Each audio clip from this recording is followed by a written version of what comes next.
All right. And we are here for you. You're looking for one of the hottest podcasts out right now? We talk about relationships, trending topics. We're here to bridge the communication gap between genders, all right? We're not red pill. We're not about gender wars, but we do have fun conversations that are entertaining. And, dudes know how to chop them clips up to look good here, okay? And who do we got here in the booth? Let's go. What's going on? What up, dudes? What's going on? My boy Punk in the booth. Punk in the booth here. And we got a new guest. New guest alert. Yes, sir. Introduce yourself. What's good, y'all? DJ B Holla. Yeah. With my pros. First time, man. I've been, DJ. That's my trying DJ. to visit the city, man, and finally able to chop it up with my bros, man. So I'm glad to be here finally. Hey, I love it. DJ B Holla in here. Yes, sir. Where you DJ at? Shout out your city. Shout out where you be hey, at. Man, so I'm in Tampa right now, Tampa area. So shout out to everybody down there in Tampa. Making sure I do my thing. Might be doing some shit back up here in the Chi. We'll see. Okay. We'll see. But right now I'm down there in Tampa. Yeah. Hey, DJ B Holla. Can you use your MC voice? I know you a cool ass. I got Can you use your MC voice for me? I got you. I got you, man. DJ B Holla in the building, man. You know what it is. Let's get it. Hey, yes. Hey, so Punk, can you go over because this is gonna be a nice little short podcast.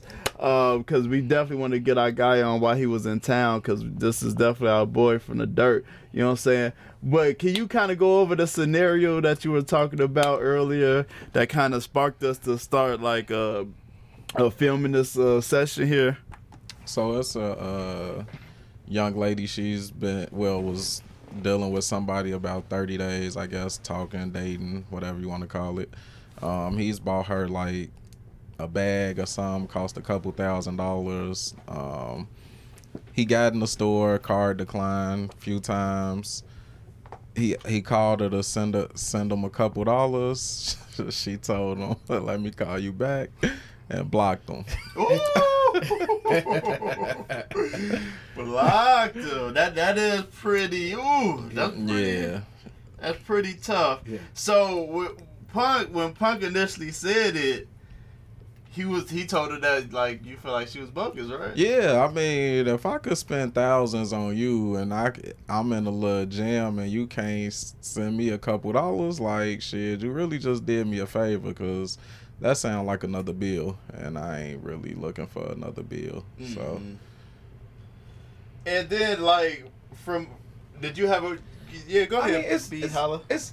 It's both ways. I definitely see where Punk coming from. It's I try to support, try to look out, and then for something like this to happen on maybe just the first whim, it just seems like maybe in the future when I need you for something, you just easy just to say forget it and just not even look out. On the other end with me, I feel weird asking people, anybody for money, let alone a woman. So I don't know. With me being in that position, even with that, I just have to kind of take my L, but that's me. But on the flip side, yeah, if I really need it just to look out, and it could be a test, but it could also be I need something. But if you to just block me after that, after I looked out for you, bought a bag, or just period, for me to really need you for something, because that had to be embarrassing. The fact that I needed this, let me just contact the person I've been looking out for, then for that to happen. Ugh, that's rough. Okay, so I'm gonna come from my perspective here. Punk had mentioned that they had only been talking for 30 days, and that played into a part. Right. That played into kind of a part of why she blocked the guy. And then when Punk gave the story, I'm like, I felt it. I'm like, yeah, block block his ass, because just from the story. With me, the story got to add up, right? So if you spending, you bought me a $2,000 bag, you taking me on fancy dinners, you taking me just on, extravagant dates, and we only been talking 30 days, and now in 30 days, you need me to send you money. To me, that's a red flag, because it's like, first of all, do you not know how to manage your money? And like, you know, if you're leading with your wallet, because it seems like you kind of leading with your wallet, I don't feel like you should be in any scenario to where you have to reach out to me and ask for money. Oh, your card was declined. You should have at least 2-3 cards in your wallet, or you should have a different way of handling whatever transaction you need to handle, because clearly you can afford it if you buying $2,000 bag. Like, but that was asked for. It's not like he just did it. So I don't know. She asked for a bag, right. $2,000 bag within 30 days. Just to see if he'll do it. Know, like, let me see if he'll do it, and he did it. So it wasn't like he just, from the pieces of the story, it's not like he just came out leading with his wallet, like, yeah, I got a bag, but maybe he did. Who knows? It could be that. It could be that. But go ahead, B. She might be I don't know.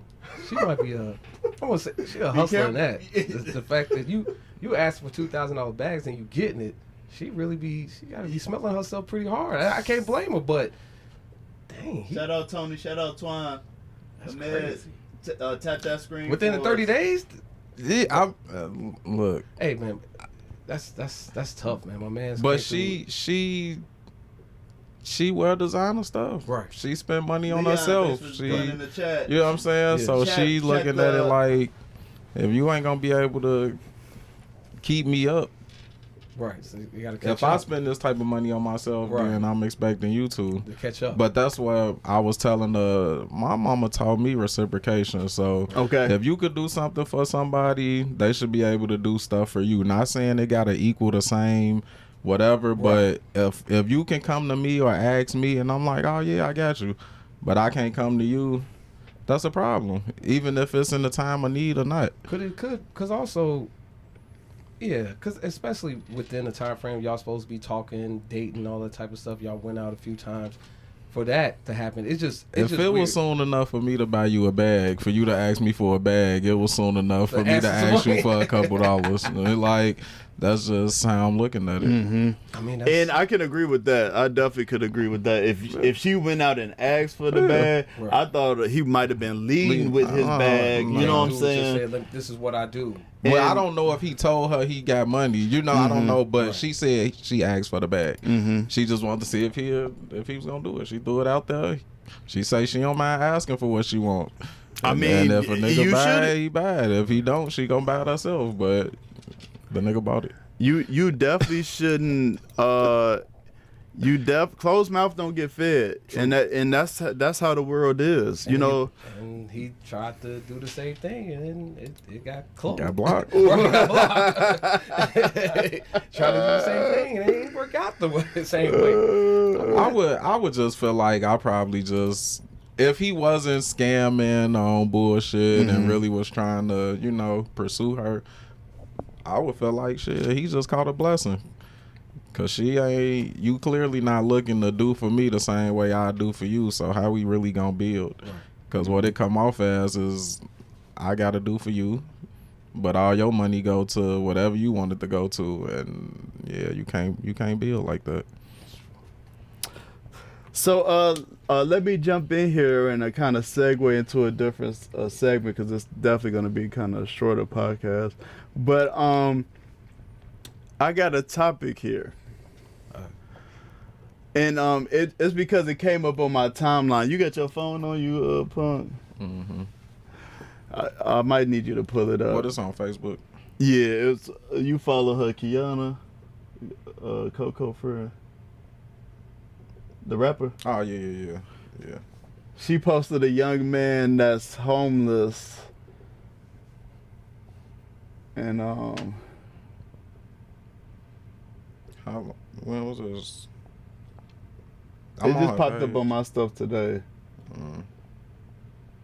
But it popped up on my TikTok too, so that's what made me stick out. Okay, I see it. The homeless man in Atlanta. Yeah. You want to read that? Homeless man in Atlanta gains widespread attention after posting online that he needs a place to stay, and over 1,000 women offered to help him. Rentley lost currently lost my home, just need a place that is reasonable so I can get back on my feet. Tired of sleeping in Atlanta shelters. All right. So my messy question here. A man could be homeless if he attractive. Facts or cap? I mean, from him getting 1,000 offers, I'm guessing that's true. I don't know. But I mean, we already know that women treat men differently if they like them, which means if they attracted to them, the energy, the vibe is different. Like, you're not a creep. Appreciate you, JoJo. You're not a creep if I like you. You know, Right. like that's. But if I don't like you, you a ugly, creep. then, Stop yeah. talking to me. And so I mean, I don't really see it as being too different. It ain't no different than dealing with a nigga who ain't got no job because he laying pipe and you don't want the dude that got his shit together because he ain't fun. It's the same concept. I mean, of course, it has to. I mean, it's always about if someone looks good or attractive or not, because that's just like the. It ain't always about that. It is. It shouldn't be. It shouldn't be. It should be, but it Yeah. is. So it's just like with the. Sometimes they be doing weird stuff like the mug shots, and sometimes the girl like look real. Come good. on, JoJo. But- We'll have you on. But her charge is like battery or something real crazy, and the dude be like, oh well, yeah, I'll deal with her because she look good in the mug shot. Or flip, or with the dude, it could be something like that. I know some things happened years ago where the dude had like a terrible rap sheet, but women found him attractive, so they'll deal with whatever. It'd be weird like that sometimes. Well, that guy that killed them women. Did you Andy something? Hold on, I'm gonna have to look him up now. You didn't see that? Y'all haven't seen that on your feed? That guy that killed those women, and then a bunch of women in the comments about how fine he is. I did see something about it, but I I didn't see wouldn't the be actual surprised. post. It's like, oh, because he Let was me good. get Oh, the yeah, but you info. cool with him killing women of that sort. Like, what made you think that you wasn't gonna be on the list if you was in there? Yeah, it'd be weird. something like Is that it Andy sometimes, but Murray? Attraction trumps, a lot of red flags for some Logic. people. Yeah, logic. Yeah, attraction definitely trumps some red flags and logic for people, but can't control that. What you on TikTok too? No, I'm on live.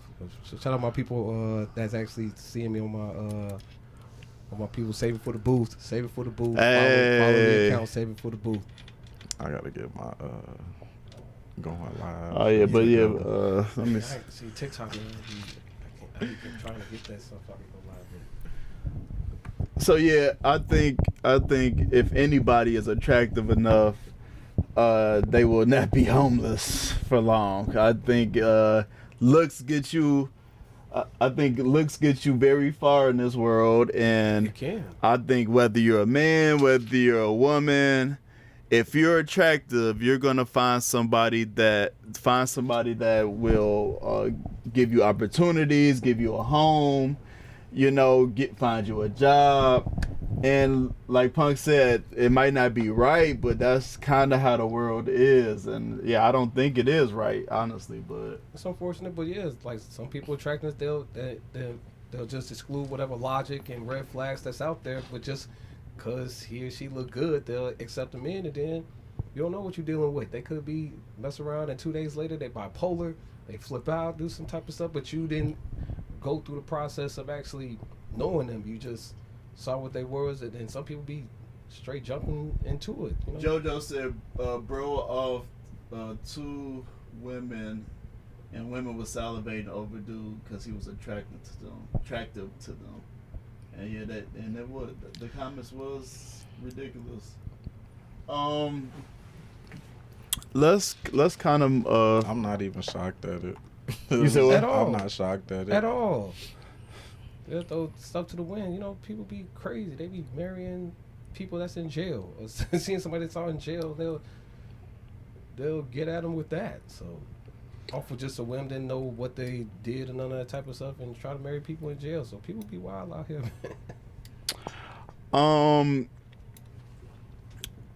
Just a general question. No, I'm gonna save that one.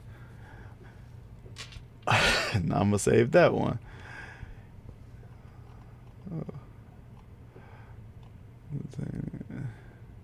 No.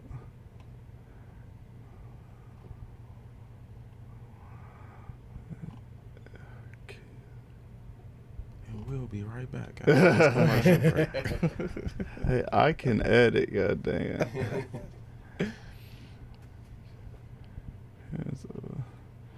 Hey, just to be a little lighthearted, parents ever put some bills in your name when you was young? Nope. No, my mom wouldn't. My mom didn't do I that. did see that clip though. You saw the clip. I would have been going off too. Oh, and cause it was stopping her from progressing, right? It was stopping the Yeah. young lady from progressing. That's Right. wild. You know, and she was upset with her. So the clip, the young lady was upset at her mom for putting, I don't know what type of bill it was, and it was like affected her credit score negatively. And she was asking her mom to stop, and her mom wouldn't stop. And her mom started making excuses for why she was doing it. So, yeah, we gotta stop as a generation. Let me get on the soapbox real quick. We gotta stop this, right? Because a lot of times we keep like reaching back. You know, we keep reaching back and taking value from the generation that's coming up, when really we're supposed to be sustained in our values and, you know, morals, as long as financially we should be sustained. You know, we should have a plan, not leaning on the younger generation to help us deal with today's problems and issues. You know, that's just my take.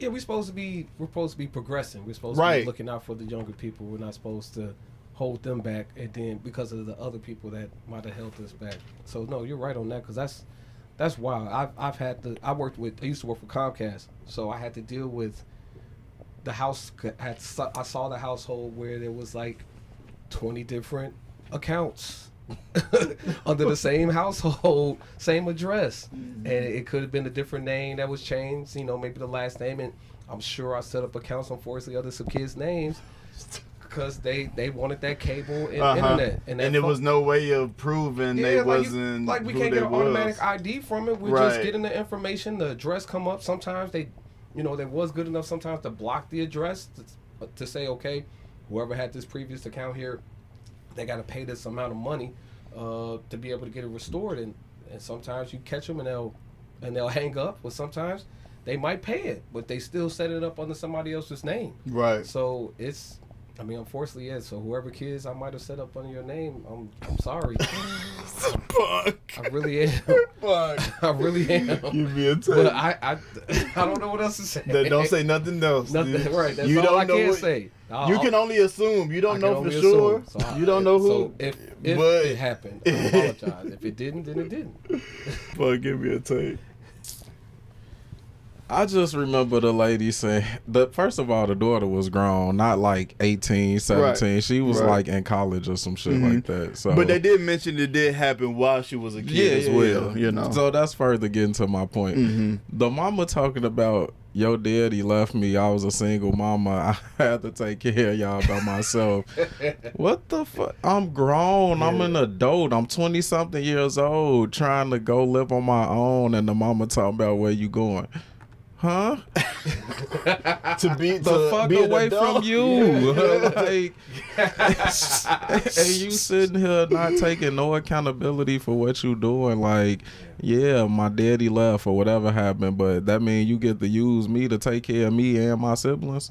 Like, come on now, that's crazy. Yeah, that's weak as hell. All right. Yeah. Yeah, let's cut that out. Let's cut that out, man. Let's stop doing that. Are deadbeat moms worse than deadbeat dads? They all deadbeats. It's a worse to it. Like, I don't. It's a worse I to. don't know what would make it worse. What's better? They gave the baby up for adoption. That's better than what fathers do. It's all the same shit. Oh, so you it's a equal. deadbeat. Yeah, it's equal. Okay. Yeah, It's equal. You a deadbeat. I would say it's the same. Unless somebody did something so worse within the deadbeat process. But I we're know. just talking just mom and dad, and just. I know we glorify giving kids up for adoption because you couldn't handle it. You're still a deadbeat. It's the same shit. Woo. It's no different. Damn.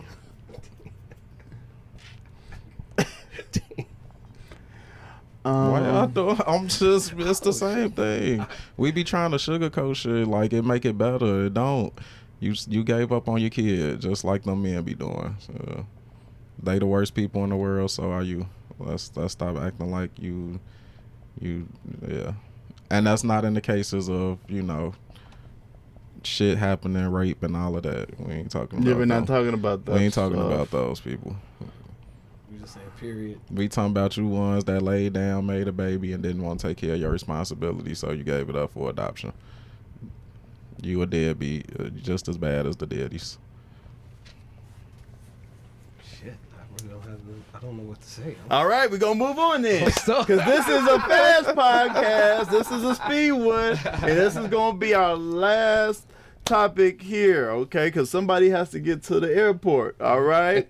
So, are friendships transactional? Are friendships transactional? Have you had a friendship that wasn't transactional? I don't think none of my friends. Well, what's considered a transaction? Like, I don't think none of my friendships are transactional. Like, I don't expect them to do anything for me.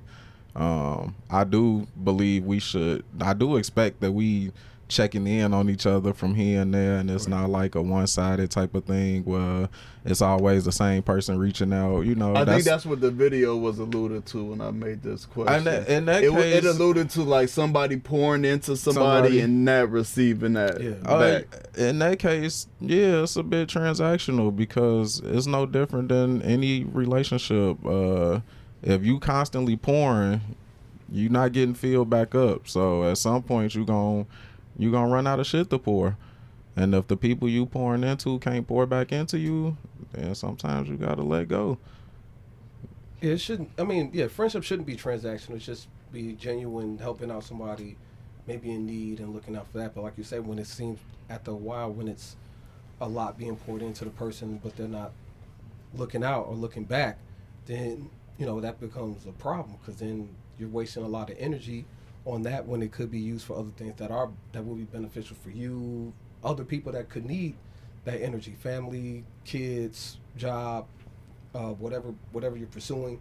So it shouldn't be transactional, but then when it comes down to it, if it starts feeling that way, then things need to be said and things need to be talked about so it can be checked and get back on track. And if it becomes a problem, then it needs to be over with.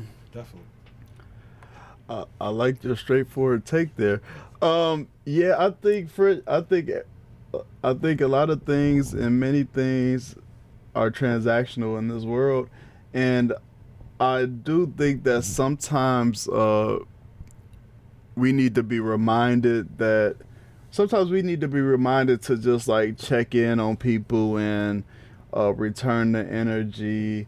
And I believe that if you're really a friend, if a friend is hurt by your actions, you'll at least hear it out in an attempt to make a change, whether it's now, whether you need some months to kind of get there or whatever, but eventually you will start making those steps to make some change. If they mean something to you. Yeah, right. That's what I said. If they're really your friend, you're really gonna do that, and you're gonna be genuine in doing that. And so yeah, and I just think sometimes when you are feeling like things are one-sided, I think communication is the best way to go about that. But that could be frustrating too, because you might wait, and by the time you do communicate, it comes out the wrong way, or it has a certain tone to it that maybe if you would have just expressed it earlier, hey man, like you don't never reach out to, you know what I'm saying? Like, you'll never check out, and that kind of affects me a little bit, like, cause I love you, But I think a lot of things are transactional in this world, and definitely we live in a good U.S. of A. Yeah. You know, this is transactional city, okay? Well, it's a transactional country. So, any other comments on that topic? Check on your people. Yeah, check on people. I mean, and I'm guilty of that. Sometimes people be living in their own lives. They forget that there are people out there that genuinely do care for them and want to look out for them. So sometimes you just reach out and say, "What's good, man?" Just seeing how you was doing, just saying that. Yeah, it's effort. Yeah, it's effort. It's effort, and then you don't know what that does for that person. They could have just been in a terrible space mentally, and you just hitting them up saying, you know, what's good. That could just bring the light out of them. So, absolutely. That person could have been in that moment thinking, I don't have nobody that really cares about how I'm doing or how I'm feeling, and that text message coming in could just change their whole perspective, the rest of that day, the whole rest of their week. So I definitely agree. Any final thoughts just in general? You want to promote anything? You want to promote your business? You want to promote the next event you're going to be DJing? Or I mean, I'm coming back to Tampa. You know, by the time this airs, I'll already be back. So we live, nigga. Yeah, we live too. Oh, we live. Okay. Yeah. So, my bad. So, I'll be back in Tampa tonight. DJ at a restaurant called Lepley's. The actor from P Valley, he owns it. So I DJ there, a couple other spots. Just follow me on Instagram, DJ B Holla. Also on TikTok as well. I do mixes. Also SoundCloud. You know, I have mixes on there as well. Yeah, absolutely. So you're able to check me out. I am good. I'm not trash, and trust me, my bros will let me know if I'm trash. We've been with him since he was trash. Yes, he got better. Right. What's the name of that restaurant? Can you spell that restaurant? Lepley's, Lepleys. Okay. Lepley. So it's in Tampa. There's another restaurant DJ at 7th and Grove. It's in Ybor in Tampa. Then a couple other spots. We won't name those spots. But he will be there. He will. I will be there. If you want to throw some money there, then you could do that. But yeah. And the owner of Lepley's is Tyler LaPlay. Yes. Yeah, LaPlay. Yeah. Yeah. So just shout out to him. Thanks for booking our guy. Yeah, it should be decent too. He's what? It'd be decent enough. Okay. Yeah, Nice. 7th and Grove. Nice. Any final words from you, Punk? Nope. Okay. Catch All right. y'all next time. All right. Y'all gonna see more of me, I think. I'm trying to get with the times and this going live stuff. Yes, you will. See, you will see more of him. Absolutely. So reach out. Follow. Save it for the booth. Follow the TikTok, of course. Follow the Instagram, YouTube. We on Apple Music. We on Spotify. I'm still working on that project. Got a project coming for you. Trying to get a team together. Shout out my cousin Cece. Hopefully she managed me on this project and be the creative director on this project. But other than that, we out. We got to get to the airport. Peace out. Appreciate y'all. Yes, sir. Hey.